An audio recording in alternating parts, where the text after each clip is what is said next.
नमस्तेस्तु भगवन् विश्वेश्वराय महादेवाय त्र्यम्बकाय त्रिपुरान्तकाय त्रिकाग्निकालाय कालाग्निरुद्राय नीलकण्ठाय मृत्युञ्जयाय सर्वेश्वराय सदाशिवाय श्रीमान् महादेवाय नमः।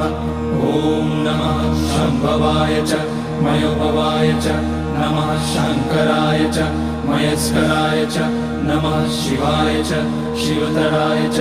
ॐ त्र्यम्बकं यजामहे सुगन्धिं पुष्टिवर्धनम् उर्वारुकमिव बन्धनान् मृत्योर्मुक्ष्यमामृतात्।